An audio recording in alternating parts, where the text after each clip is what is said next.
What we're waiting. Oh, we are right now live. Good evening and welcome to Suffering in Silence with Pastor Tia here on Love Bay Afrobeat Music Talk Radio. We're here with you every Friday evening at 7 p.m. Eastern.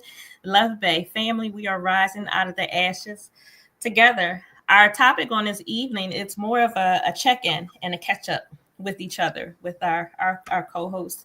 We have with us Minister Ayanah Marks. So I am very pleased and happy, Love Bay, to introduce her to you on this evening. And we have with us Mark Daria.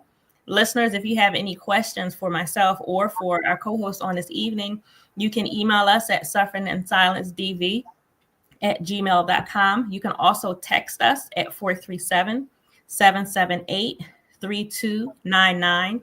And if you have any resources, any information that you would like to share with us on a national or local level from your country, from your community, from your faith organizations, you can also email us at sufferinginsilencedv@gmail.com. And with that, Mark, I would ask if you would go first and just greeting our listeners and viewers, our Love Bay family on tonight. Well, good evening, everyone. Welcome. Thanks for tuning in. Sorry we're a little bit late due to technical difficulties, but we're here now. And as Minister Tia says, we're here for you. And please feel free to reach out with any questions that you have. It's kind of a free fire zone tonight, so come on in and stir things up a bit. Welcome and good evening. Awesome. So before I share some resources, I want to give Minister Ayanah Marks her chance to say hello and introduce herself to you, Love Bay. So Ayanah, do you greet our Love Bay family on tonight? Hi, my name is Minister Ayanah Marks. I'm currently a sophomore attending Lincoln University. This is like my very first podcast, so I'm very excited. I've heard like a lot of amazing things about this podcast, so I'm very excited to reach out and be a source of help to anyone who needs it.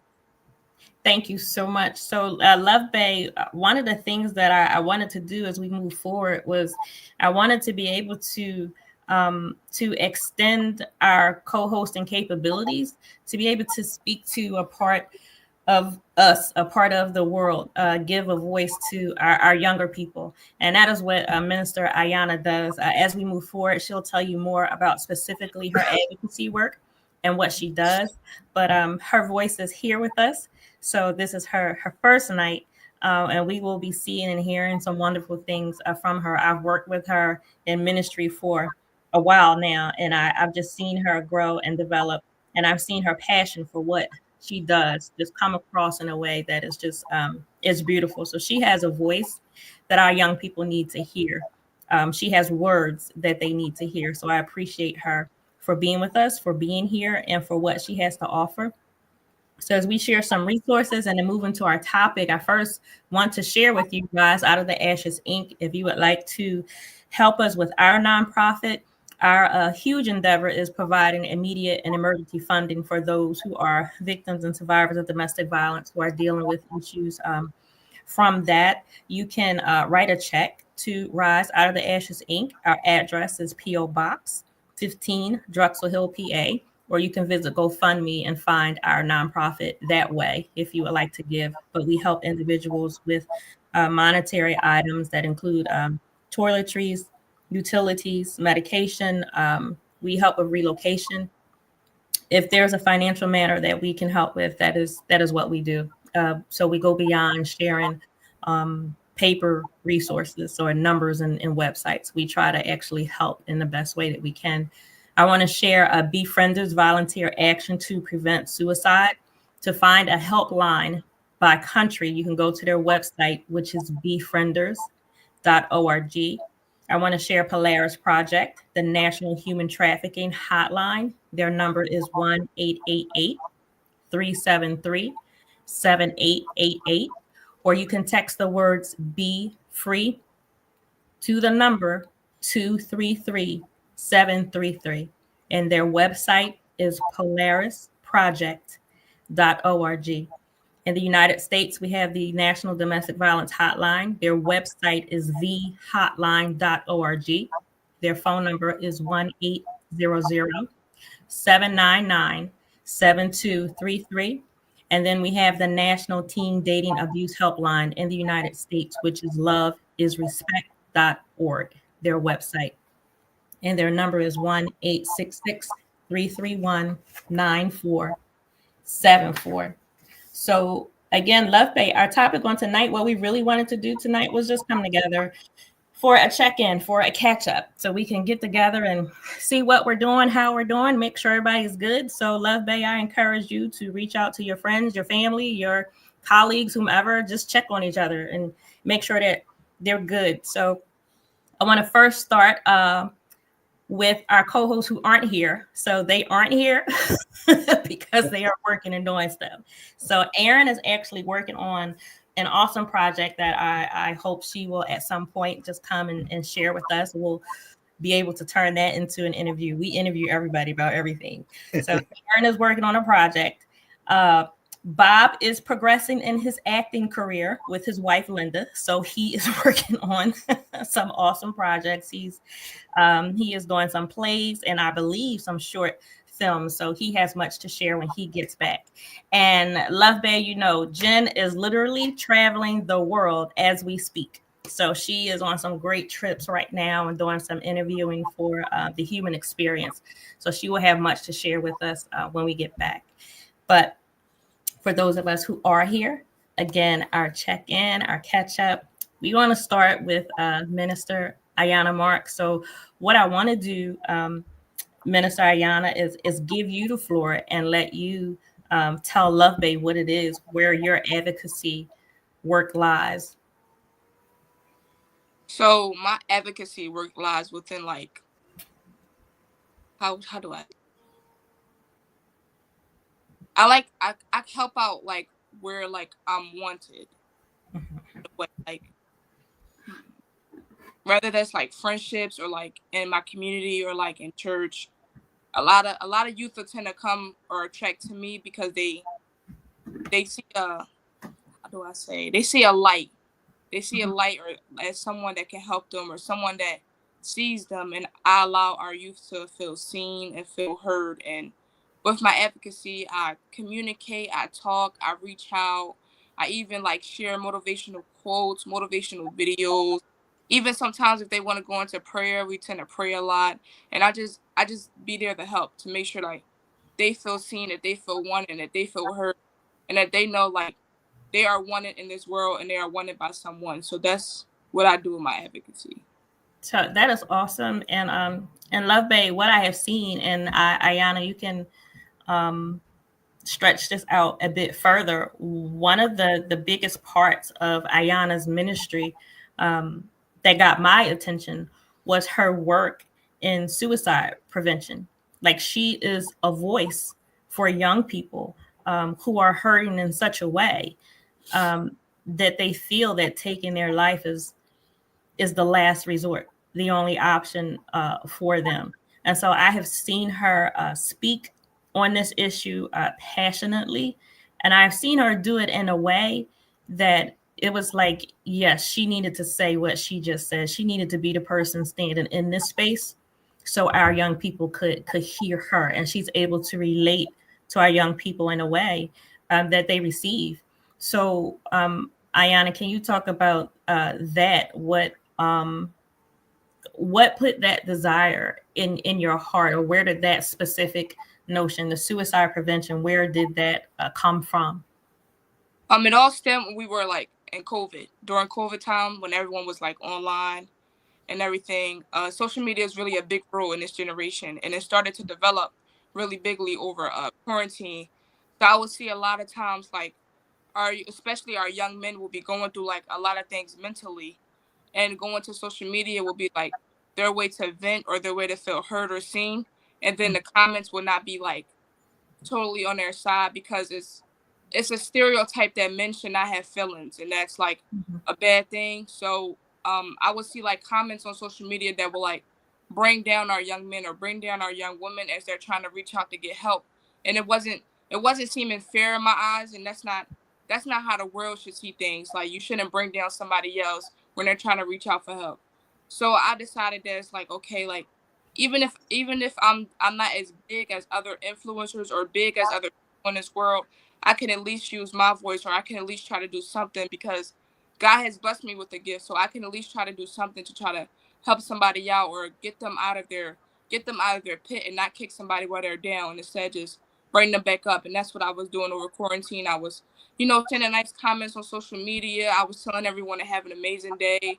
I was posting motivational quotes on my social media, just to keep people uplifted, like just to keep them going, so they can see on their like social media feed that, hey, like, someone sees me, someone makes me feel hurt, someone knows that I'm going through this, and someone wants to help me, someone doesn't want to kick me down. So I wanted to be that someone, and thankfully I was that someone to a lot of people. So that's where it all stemmed from, quarantine.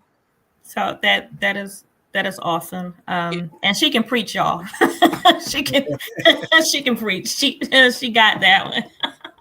But again, I have just seen you operate with such a passion. And it's not that, like, I myself, it's not that I did not know that our young people have issues with thoughts of suicide, but it's just so different when you have a real person standing up in front of you saying, hey, this is an issue, this is here. And I just remember a point in time, like, there are several young people in our area, in our neighborhoods where we live around us, that actually took their lives. And so to be able to say, like, hey, this really is going on, not only in our neighborhoods, but even closer in your house, in your schools, to have your child come home and say, my friend took his life or took her life. To have your child come home from school, to come home from college on a break and say, I'm here, but I'm sad because my friend, over the break, they took their lives. I think it's eye-opening when our young people not only can speak about this issue, because Ayanah not only speaks about it, but she articulates herself in a way like she knows what she's saying, and it's not just reading from a textbook. Like I said, she's passionate, and it's heartfelt. So love that you can't ignore the young people in your space. And so, Ayanah, I truly thank you for what it is that you do. And I would love to, and will, as much as I can, continue to support you and open the door for you, and help you to do what you do. So I thank you so much. Thank you. So, Mark, I want to ask you, well, just jump in there with your own update, but I just have so many questions for you. So, Mark, check in, update us. So how are you? What's going on before I start asking you a million questions? Well, the first thing I'd just like to say, I'd like to welcome Ayanah, and I just really encouraging to hear you speak. And I love what you said, and I'm sorry, I'm going to paraphrase it, but fill that void, that you step in where you're needed. And that is basically the mission all of us have. And I don't think everyone's always conscious of that. And to step in where you need it, nobody listening to us is president of the planet, because that position doesn't exist. So you can't save 8 billion lives. None of us have that authority. None of us have that charge. That's probably a good thing. But we do have the responsibility to do whatever we can in whatever fashion to those that intersect our lives. And you're stepping up and you're doing that. So hats off to you. And I'll echo what Tia's saying. Anything that we can do here, just reach out. Don't be afraid to do that, because that's the other thing. Don't shoulder that all alone. Yes. That's another thing that people think, well, I've got to do it. Well, yeah, you do have to do it, but you do it with help. And I'm not saying that to you. I'm saying that to everyone listening, because sometimes people get scared and they say, well, I don't know what to do, so I'll put my eyes down and look at the ground and make believe that comment wasn't made or that wasn't said. And that's the wrongest answer. And I know that's not a real word, but that's the wrongest answer that you can give. Everybody can do something. And so I encourage everyone to be thinking in those terms. So anyway, hats off to you. The other thing that I was thinking about, well, it's offshoot to this, but Tia, you may remember you were a former student of mine. That's how I got involved here. Because you were gracious enough to extend the invitation. So I guess I did something right. But and I'm not sure I did it in our class, but I love the starfish story. Did I do that with you? And now you didn't do it in our class, but I know the story. So tell us the story. It is one of my favorite. It's hokey, right? So, but I love it, and I would end almost every single class with it, and I'd have a slide for it, and it's basically, and I'll keep it short because our time's limited. But basically, it's these two men walking along the beach from a great distance in opposite directions, and they're walking towards each other. And this one guy is looking, and he's seeing this guy constantly hunching over and getting up and hunching over and getting up. And as they draw nearer, he sees him like throwing something out into the ocean. And as he's, what the heck is this guy doing? And he keeps walking nearer. And finally, he realizes, this guy is picking up starfish along the beach and he's throwing them into the ocean. And he's looking around. There's tens of thousands of starfish up on the shoreline. And he's walking, and finally they come up and their paths cross. And he says to the guy, he says, "Can I ask you, what exactly are you doing? I've been watching you for the last 5 minutes do this." And he goes, "Well, I'm saving the starfish live. I'm throwing it back in the water." And he goes, "Are you looking around?" He goes, "You can't save them all." And he bends over and he gently picks up another one. He throws it in. He goes, "No, but I just saved that one." Wow. And I love it. It's hokey, but man, it speaks volumes, and it's a life lesson. And it's really what we're just talking about here. We can't save 8 billion people, but we can save one, we can save two, we can save 10. Whatever it is, every single one of those lives is precious in God's sight and is precious in life in this world. And so we have a responsibility to one another to adopt that kind of mentality. So anyway, that's my soapbox for the evening. See you. Good night. Well, but thank you so much, Mark. So and I do really want to jump in with a question, because my thought has been on what's happening in the government. And again, Love Bay, we are not political. I don't tell people how to vote one way or the other. I just say make an informed decision, whatever you do. Having said that, as I've been saying for the last couple of weeks, you still need to understand what's going on. So, Mark, I want to ask you, because that government freeze that went forward, that affected some agencies that receive funding from the government. Even though it was a short time, it really messed up a lot of organizations that receive finances from the federal government. So I wanted to ask you, do you know of, or have you seen, were there any organizations or projects as related to human trafficking that were affected because of that freeze, that memo that came from the White House? As we were talking about a little bit before, it's a great question, by the way. As we were talking about before, the last few weeks have been, I've been tied up with a lot of personal issues, both big and small.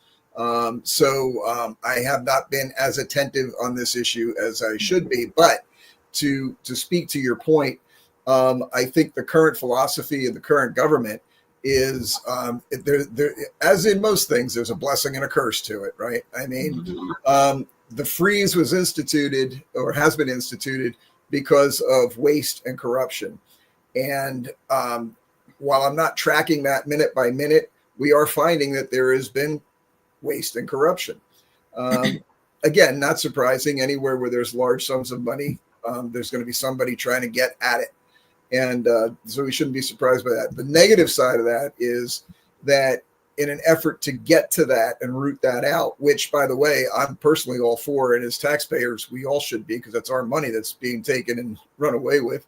But the negative side of that is you put the brakes on the whole system and stop everything, and legitimate concerns ground to a halt as well.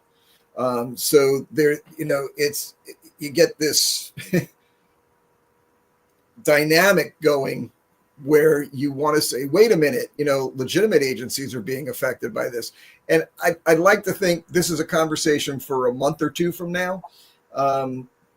simply because by then I think a lot of the dust will have settled, and a lot of the corruption, a lot of the waste and fraud will start to be being seen and start to be, and the most of it will be put out to bed. And then we can get on with what makes sense. Hopefully that's where it goes. That's right. That's a really, really good hope. But it just seems that whether there's corruption or not, whether there's wasteful spending or not, whatever the case is, it just seems that the person or people or organizations that really need the help always get caught in the flushing out of whatever it is that's going on. And I think, and that is what pains me. That is what bothers me, because there were agencies dealing with domestic violence who couldn't help women and children that were coming to them in that, in those moments. So it's like whatever it is, whatever's going on, all right, it was going on all along, and you couldn't figure out something else that wouldn't affect these women and children and even men who needed these services from these specific organizations. So again, I say, Love Bay, we're not political. This is not telling you one way or another who to vote for, what to do, but know what you're doing. Have the information and understand what it is that you're doing. And again, I ask you to donate to your local organizations, whatever the organizations are. It could have to deal with human trafficking, suicide prevention, domestic violence and awareness, homelessness. Donate to these organizations, because a lot of them do depend on public funding. And this caught them up, and they couldn't do, some of them could not do what they were really meant to do. But that's one of the issues that we found ourselves looking at. As we move forward, I want to ask this question of you both, but I want to ask, it's more so geared towards you, Ayanah. So, Mark, we know just because we're adults and life is life, there are things that we have to deal with, stuff that comes to us. But in addition to living regular life, the work that we do, the advocacy work, as you advocate, how are you taking care of yourself? So I know we've had some personal issues, big and small, to deal with. But how are you caring for yourself as you move along? I'll ask you first, and then you, Ayanah. But yeah, so how are you taking care of you? That's a great question, and one that I don't think I can really answer, because I am fortunate enough to be in good health, and I think of sound mind, although some might argue that. But so I can't say I'm really paying too much attention to myself, although that's probably not a smart answer, because things sneak up. I'm also a guy, and we guys, unless the arm falls off, we're kind of like that guy in the Monty Python skit. Only a flesh wound, it's we're not really paying attention until the train hits us. So I really haven't given that much thought, so I really can't help you much there. Okay, well, let me say this. I want to say this first, and then Ayanah, I'm going to ask you the same question. But I want to say your question was heartfelt, and your answer was heartfelt, and your answer was honest. But I want to say this: as you do what you do, our favorite word, boundaries. Yeah. Even in helping others, we still have to have boundaries, somewhere. So don't just stop at I have two good arms and I'm okay. I'm sure that your wife would want you in better condition. So, she might like a little peace and quiet too, though. So I think that's one of the things as we do move forward and what we do have to set boundaries. Like there are times, and I know for me specifically, I have to shut off this part of me. I can't continually 24/7 be reading articles and researching and doing information that's all domestic violence. I can't take that mentally and emotionally. I know the effect that has on me. So I have to come out of it at regular intervals to just be okay. And it doesn't have to be a medical reason. It could just be, I just need to just watch television or just go outside and walk. But there are times when I have to be doing things that have nothing to do with domestic violence. Now, when I am in it, I give it my all. I'm doing it. I'm going for it. But there has to be a time where I put it down, and I would say that that's true for us all. I would say don't settle for it. I feel okay. I feel good right now, and let that be a You're absolutely right, and I could just piggyback on that thought as you're saying that. I 100% agree with you. And earlier in life, mostly before I was married, because once you get married, your life isn't really your own anymore. It's you're dealing with family and family issues. But when I was single, I've always been a workaholic. I'm always working long hours. I do advocacy stuff on the side in the evenings, on the weekends, be it through church related or organizations, what have you. So I was always on the move, and oftentimes till 11, 12 o'clock at night. And then I'm a guy who sleeps 4 or 5 hours a night. So, I'm up at the crack of dawn and I'm going till midnight. And that never bothers me. I actually like that. But I would always, and it was usually Thursday nights, but Thursday after I got back from work, like around 5:30, 6 o'clock in the evening, I'd make myself some dinner, and Thursdays was my night. I didn't talk to people. I didn't do anything. And what you say, I'd read a book. I'd watch a movie. I'd do nothing. It doesn't matter. Take a long hot bath, doesn't make a difference what I'm doing. That was my time for my head. Because we do, especially when you're dealing with, we're talking about suicide. We're talking about domestic violence, trafficking. I mean, these are heavy, weighty things, and it's the worst part of man. This is the ugly side, and we can't be 24/7 in that place, Right. or we get ugly, and we tend to look at the universe as an ugly place, and the universe is not an ugly place. The universe is a beautiful place. It has a lot of ugliness in it, but it is not an ugly place. There is so much beauty, and that's the stuff that we have to pull ourselves back from sometimes and reset. And that's what I would use, as I say, usually my Thursday nights. But I maintained that for years, and I still love that mentality. And you've got to do it. Yeah, absolutely. So, Ayanah, I'm going to ask you the same question because it's not just your advocacy work. You are a minister. You are a college student. You play basketball, right? In high school, I did not. I'm not playing. Okay, but you have a life. So, how do you, sophomore in college, minister, advocacy worker, how do you balance your life to make sure that Ayanah is still good as you're doing all this good, because it is good, but as you're doing it, how do you make sure that you're okay? Well, first, I always try to keep my prayer life consistent. Like, I always try to make sure not only am I praying for others, but for myself and for my health as well. So I won't keep pouring and pouring, and then I don't get filled up.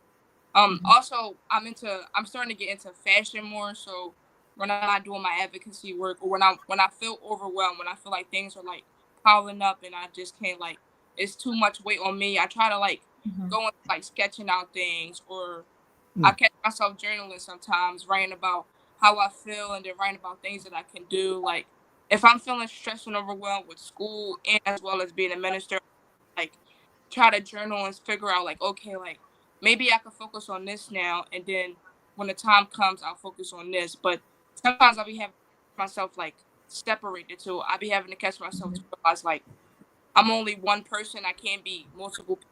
Like, I'm only one person, so I have to realize, like, okay, you gotta balance this out. You gotta breathe. Like, you gotta calm down. You can't. You're not. Or you can't do all this at once. So I'll be having to remind myself, even give myself affirmations all the time to tell myself, like, you're doing good. Like, what you're doing is good. You're okay. Everything is fine. Or even sometimes I'll just have to like surround myself with like people who are gonna like lift me up or make me feel uplifted again. So that's ways that I take care of myself. That is awesome. Beautiful answer, Ayanah. Hobbies are beautiful. So, Love Bay, those are a couple of things we're going to throw at you to set your boundaries, to have your space and time for yourself, and hobbies. Like, I color. Like, I have coloring books. Like, I have special coloring books. I love the giant pages. I have pencils that are just mine. Nobody can touch them. Like I have a nice little neat box. My grandkids come over and like, can I? No, you can't. I have a little box of Crayola crayons for them, but the pencils are for me. I use them, I sharpen them, and that's just my thing. So I that is beautiful, absolutely. So I encourage you in that to keep doing that. I want to ask you both: are there any specific projects or events or ideas that you're thinking of in 2025, or are you just going through, just doing what you do, and if something big or special comes up, you'll participate in it? Ladies first, Ayanah. Um, I'm currently working on making a TikTok page as well as an Instagram page full of like motivational quotes or like things to keep our youth uplifted and keep them moving so that they have a voice as well. So somebody can hear them the same way I heard them, and somebody can see them the same way I see them. And Oh, that's awesome. on campus we have a lot of prevention events going on, like different orgs. So I'm working on joining more orgs so that way I could get my voice out there so that others can be heard. I want to be able to be the voice for the voice on campus. So Okay. I'm working on getting into more. So are you already working with individuals and programs on campus? Currently not yet. Currently I emailed the dean of students recently, and he's currently helping me find like different orgs and stuff that I can Okay. connect. There you go. Awesome. You are on the right track. So, Mark, are there some specific events that you have coming up, or are you taking it, on a as it comes basis? Basically taking it as it comes. There's some life changes that I've got coming up in the next 6 months roughly. So I'm really kind of keeping things low key right now and playing status quo. Mm-hmm. Okay. Well, Ayanah, I have to say, I am I'm very proud of you, the work that you do, how you handle yourself, how I see you're taking care of yourself. Because Love Bay in real time, I mean, Ayanah is someone who I am with, on a regular basis. Like we are in each other's lives. So there's not like a huge great distance between us, like a night and day or whatever. Like this is like I've seen her grow in ministry. I'm seeing her grow through her life. So be able to see a young person, and there are a couple of other young people, to be able to see them move through ministry, to be able to see them move through college and go through their jobs, and they're not just doing it for themselves, but they are trying to set a pace and a standard and be an example for other young people. That is just awesome to see. It's beautiful, even just to hear the ideas that you have, the motivational words through TikTok or Instagram. It's awesome to hear that and to see it in real time as it's coming about. That is just great. Um, but I have another question, Mark. I have a lot of questions for you. I'm sorry. Before you throw that at me, can I just say one? Yes. I love Ayanah. You're triggering a lot of thoughts for me. It's really great. I just wanted to call it out. And you said that you pray for yourself. Yeah. And kudos, absolutely spot on. I think most people are afraid to say or don't even think about praying for themselves. And we've got to do that. So you're absolutely spot on. And for the listeners, don't be, especially those that are in hard circumstances, right? I mean, we need to be praying for some exit ramp, some sign of relief, some person that comes into their life, something that's going to change the dynamic. So do not be afraid to boldly, I would actually add the word boldly, pray for oneself and others, of course.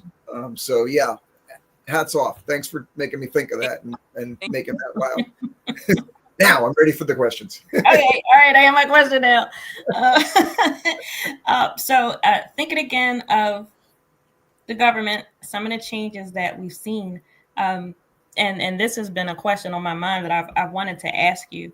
With the mass deportations that we've seen that are taking place, how has that, or is there any correlation between those mass deportations and any effect as it relates to human trafficking. Have you seen any any corresponding issues with one any other, just with that? We're talking 30 days at this point with the deportations, really. So, and from what I'm understanding is that the people who are being deported thus far are really people who need to be deported. People that have histories of violence, trafficking being part of it, but have records in their home countries. So I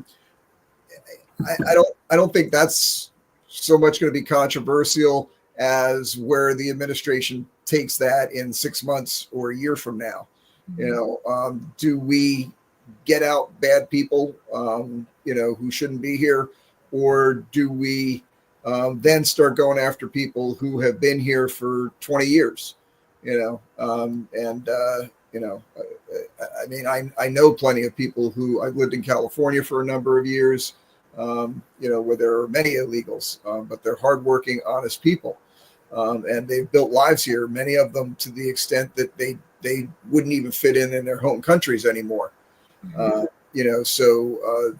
they don't fit in here precisely well either, which is a really bad place. And as a person who's lived overseas for a number of years, I understand that dynamic. Where you can be a fish out of water in your homeland as well as in a foreign country.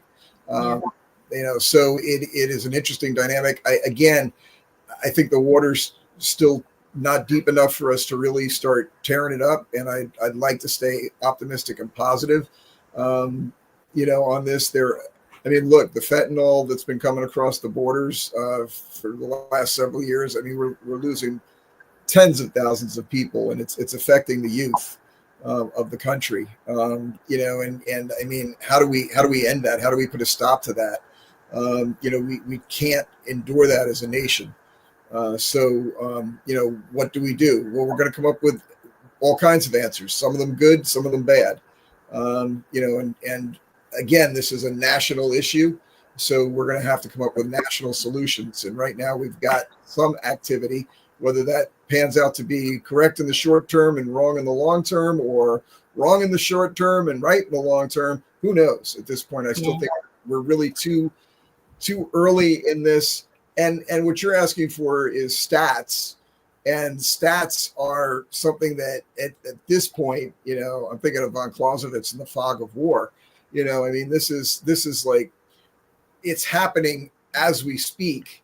They're talking about 1,000 people a day being deported. We don't even know. We don't. There's no stats that are really coming out other than raw numbers. What is the detail on any of that? I don't know. How long have these people that are being deported, been in the country? Is it all people that have come in the last 2-3 years, or is it people that have been here for 30? We don't know that. I'm not that I'm seeing yet. It'll come out. I think. And I think realistically, I know I'm asking for something that we just don't have yet, which are the statistics. But I think it just like, it really sucks. It's like you have to wait to see how bad this is. Yeah. Like you have to wait to get the numbers, but it's just, I've seen the other side of deportations, not just criminals or however you want to describe it, but I've seen, citizens who've been here, who've been in this country for years, 15, 20 years, and families are being torn apart. These people are not criminals. And my thought is, thinking of specifically human trafficking, when we think of how an individual can be taken from one country and brought into the United States and trafficked. Well, we know it goes the other way too. Individuals can be taken from or forced from the United States across the borders and into other countries and trafficked that way. And It just seems like this mass deportation is like a blanket that human trafficking can hide under. Well, to that point, there's again, just as I was talking earlier about wherever there's money, there's going to be people that are trying to get at it. Well, unfortunately, human beings are viewed by certain members of the world community as a commodity. And that's the whole point of what we've spoken about when we discuss trafficking, is that there is no individual respect. It is a commodity. That is what people are, be it for labor or be it for sex trafficking. And you're not going to change those people's minds because they're making money. And so are they going to be on the other end of whatever country X is, waiting to pick people up? Absolutely. So you're asking again, and by the way, you're flagging the right questions. What is our moral, ethical responsibility? Now that they're here, what do we do with them? Our answer so far, and at least the public high-level statements, are get rid of the bad guys. And I think that has widespread support. I don't think we've got enough murderers and rapists on our own. We don't need to be bringing them in from other countries. I think that's been the mentality. Now, are other people getting swept up in that? We know they are, because if you're in a place that ICE raids and there's 10 people there that are illegal and they're only after one, but they've got 9 extras, well, they all go. So, and that may be what you're seeing. I'm not aware of any large scale numbers, but that is it happening? I have no doubt. It's happening. And I feel like I wouldn't even I wouldn't, a large scale number would not make me feel better about it. I say 1 is too much. If 1 individual is hurt or harmed, that's too much. Just like the government freeze with the finance. If 1 organization who is doing the right thing is hurt and not able to do what they do, that's too much. And I understand it's the way that the world goes. It's just, it's not fair. Things happen. Abuse is going to be here.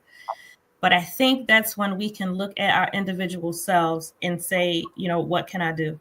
Can I do my... Well, I think this is where, we were talking about agencies losing money and whatnot. And it's one thing to think of a UN agency that has, $1 trillion flowing into it from different governments and people sending money there as well. And there's another thing about a mission that's running down the street in your neighborhood, and this is where I think we can have the greatest impact is locally.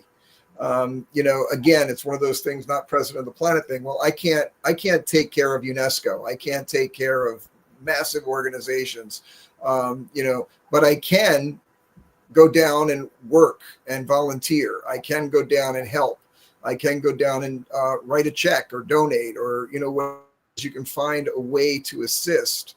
And that helps individual stories, the starfish, right?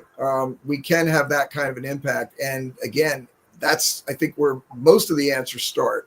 And when, and in the local kind of context, you're also seeing where the corruption and where people are in it for themselves, that becomes evident very quickly. That isn't where the corruption is rooted. First of all, the money's not significant enough, but also it's too transparent. And these people hide, just like human traffickers. They hide in plain sight, and that's what makes them so scary. And they victimize people, and they use fear and intimidation. And this is true in trafficking, but it's true in any kind of illicit affair.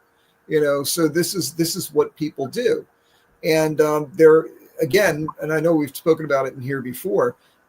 I think one of the context is there is evil in the world, and we need to be very clear-sighted about that.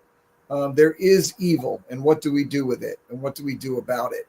And that's, we're lapsing into philosophical conversation and theology, perhaps, but but that's okay too.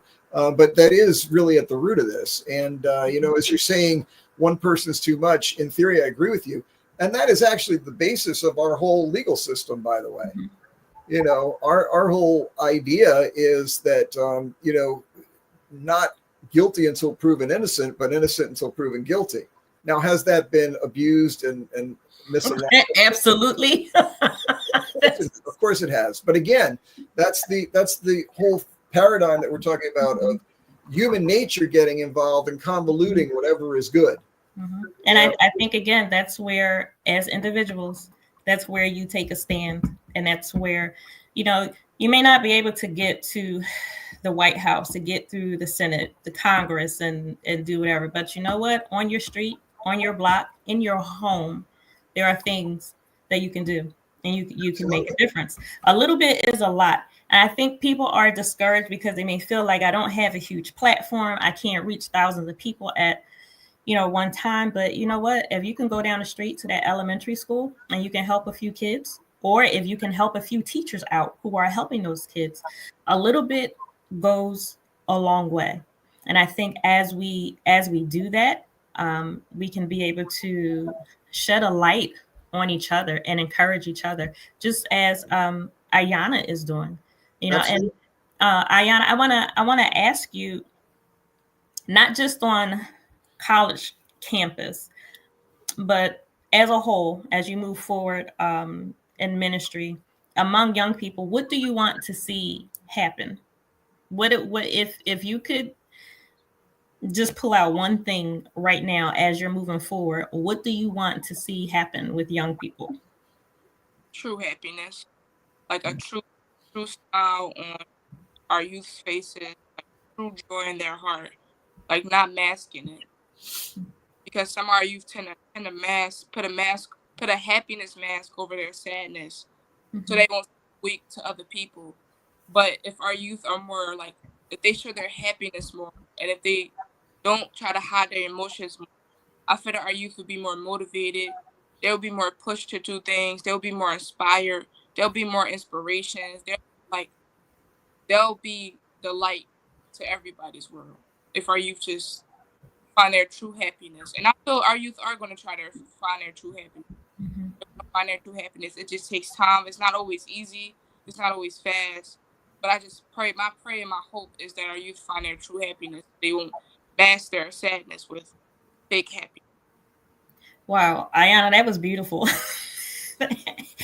I was expecting to hear something good, but that was great, because just to be, like, there are adults still struggling Mm-hmm. to find true happiness. And you know what? There are a lot of us as adults, we're still struggling with that because we didn't have what we needed when we were younger, because we didn't have it in middle school, we didn't have it in high school, we didn't have it in college. And so, again, I salute you for what you're doing right now, because if the door can open for our young people to know and understand how to deal with their emotions, oh, I think there are great lives ahead to be lived. And it's not about money, it's not about status. It really is about just being mentally well, just being healthy in my mind and my emotions, to be able to lay down at night and go to sleep, to have that peace. Oh, that is so much better than being able to look at a bank account and spend money that, you just feel miserable. Living in a big, beautiful house and driving a beautiful car, and you still feel miserable, and you still feel like the world is just crashing down around you. It is so much better to be able to have your health and your emotions together, and to be able to figure it out at an early age. Because, Mark, I swear to you, if I knew then what I know now, I am 48 years old today. If I knew even half of what I know right now when I was 18, oh my goodness, things would have been so much different. So easier. But Ayanah, that is beautiful. True happiness. Able to find true happiness. Wow. Okay, the real question here is, when you say today, do you mean today's your birthday? No, my birthday is May 28th. 28th, really? I'm the 24th. Well, happy birthday to you. Got to remember that. I'm a year or two older, though.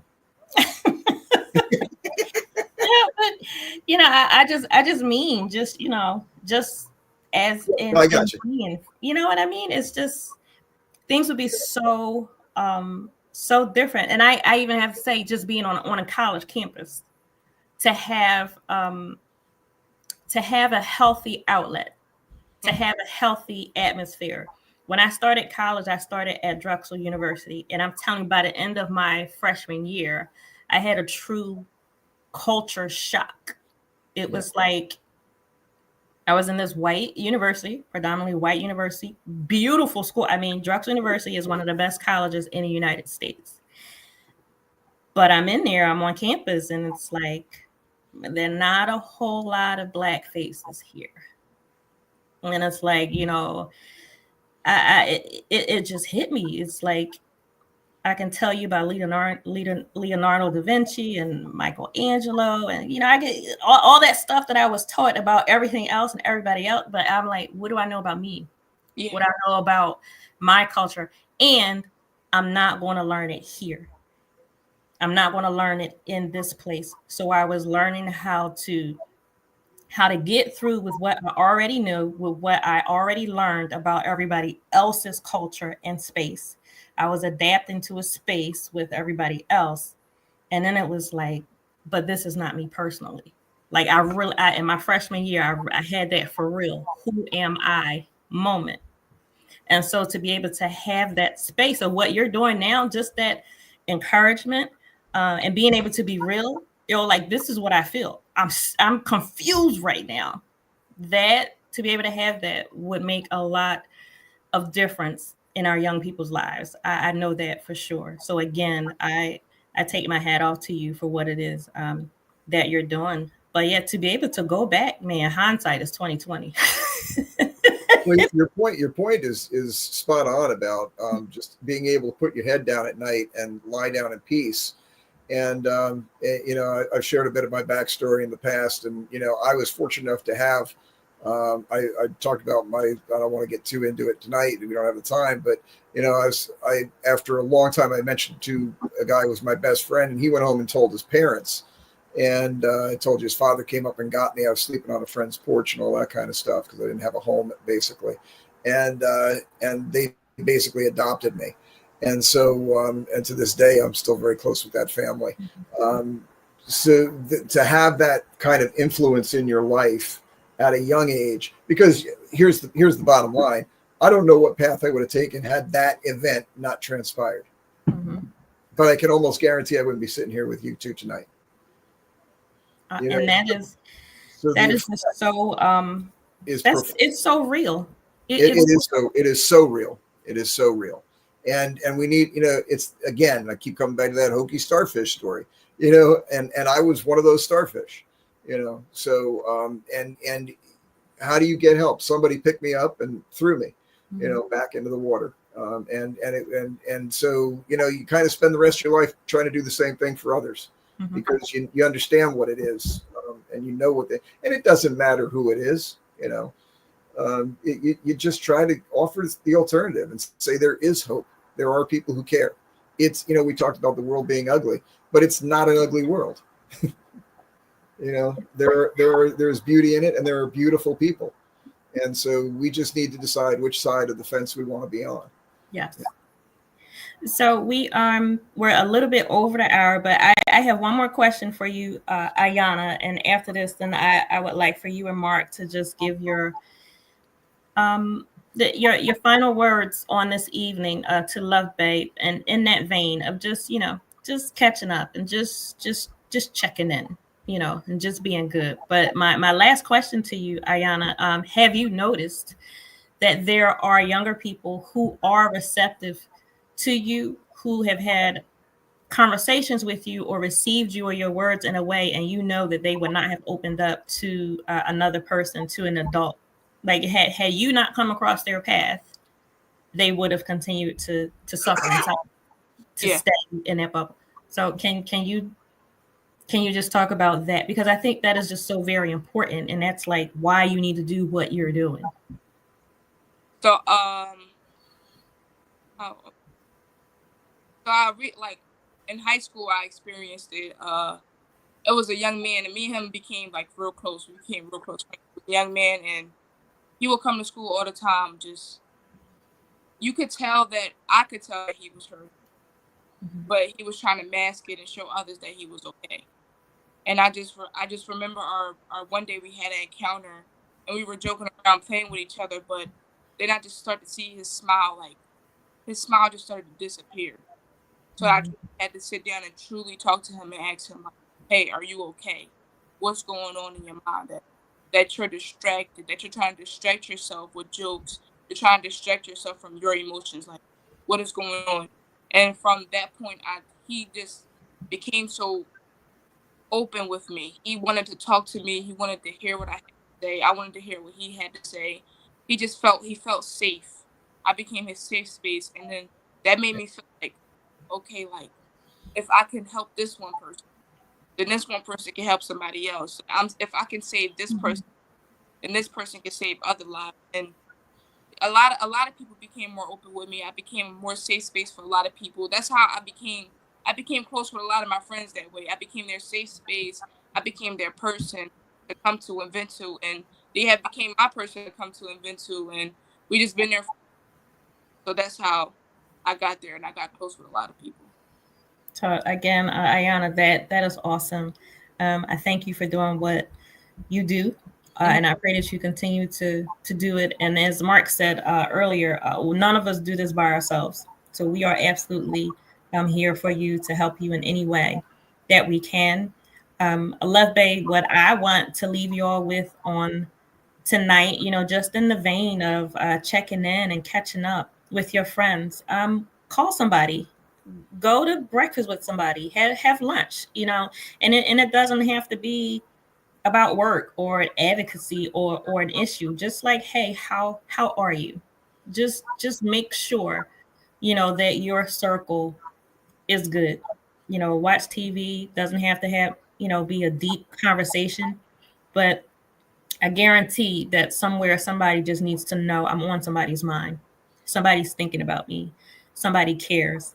And that will, as Ayanah has said, that will go a long way. So reach out.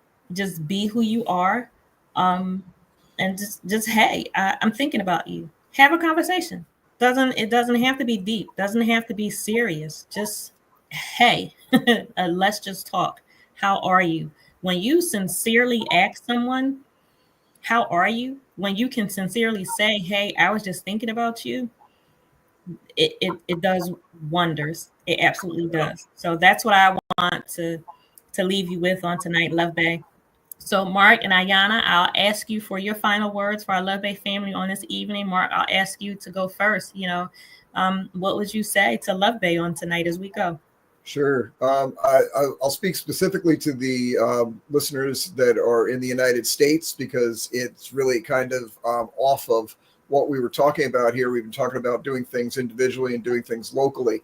But I do want to call out that in the American system, we do have the ability to walk into our representatives' offices and make our positions and our points known. Now, that's not something that happens all over the world, but it is unique in the American context, and it does work. I've done it, and what that is in the context of when we know what works. Talking about that neighborhood mission, you don't always have to go in with a complaint. You can actually walk in with saying, "This is an organization locally, or this is a group that I'm involved with that is actually moving things forward and is changing people's lives." And I just wanted to call it out and call attention to it, and make your representatives aware of that, because if it's in their district, that's good for them, especially around election time. That's when they're most responsive. And it's a tactic that I've used for years, and it does work. They do pay attention.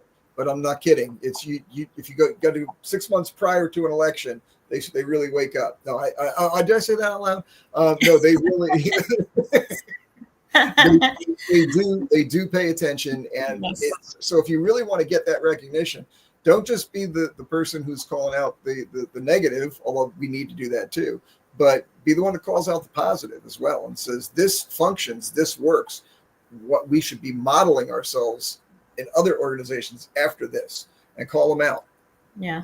And if they fall asleep after they get elected and don't do what they promised to do, remember that the next time elections roll around. Yeah, thank you, because we keep, we worry about who's running for senator in Texas, and yet none of us are residents of Texas. So you know what? We don't get to vote on it. It doesn't matter who they vote for in Texas. We do in our states. That's where it matters. And how many of us can name our congressmen and our senators in our own states?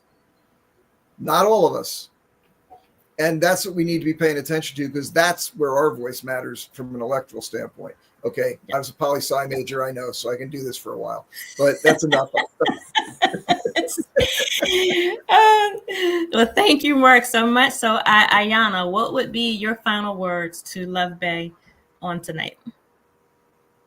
My final words would be not only for the youth but for the adults as well, to like make sure you check on the strong people. Sometimes the strong people have their Beautiful. moments, so make sure you always check in on them. But most importantly, make sure you always checking in on yourself. It's okay to sit down and talk to yourself sometimes and say like how you're feeling. Talk to yourself about your emotions. Talk yourself through your emotions. It's okay to even want to cry sometimes. It's okay to want to scream sometimes. It's okay to feel emotions. It's okay to feel it. So I just Yep. want to know, like, it's okay not to be okay. It's okay to ask for help. It's okay to reach out. It's okay to admit that you're hurting. It's okay to talk. It's okay to vent. Everything is going to be okay eventually. But you just have to realize it takes time. And healing is not an easy process. But healing is a stepping stone. Healing is a learning lesson. In healing, there's lessons that you can learn, and that you'll see that everything will be okay. You'll see the light at the end of the tunnel, and there's always light at the end of the tunnel. So I just want the viewers, I want the adults as well as the youth to always remember, check on your strong friends, check on your strong people, and always remember that there's light at the end of the tunnel.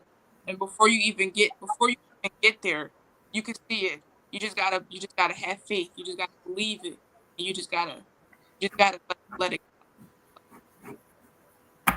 Well, Ayanah, thank you so much. As you were speaking, I got a couple more interviews that we're going to do. You gave me a couple more topics, which you will be the guest for. So that's coming up. Just so you know, you have said some wonderful, some awesome, and some beautiful things. I know that your parents are absolutely proud of you. I am proud of you. So thank you so much again. You are a beautiful soul. You really are. Wow, you really are. Thank you. Thank you for being with us. Thank you for helping us. Um, I just can't thank you enough. Mark, thank you so much for being here. I know, again, we all have life to live. We all have stuff that we're going through. So for you guys to take time out to help me, because this is a part of my advocacy work, I appreciate you both so much. I appreciate Bob and Aaron and Jen. Again, I love Babe. We want to encourage you. Check in on your family, check in on your friends, check in, just catch up, just be together. It will help someone. It sincerely will. So if you want to catch up on previous episodes of our program, you can visit our YouTube channel, Suffering in Silence DV. Thank you so much for joining Suffering in Silence with Pastor Tia. Thank you, Mark and Ayanah, again. We are here on Love Bay Afrobeat Music Talk Radio every Friday evening at 7 p.m. Eastern. And Love Bay, we want you to remember that we are continually rising out of the ashes together. Good evening.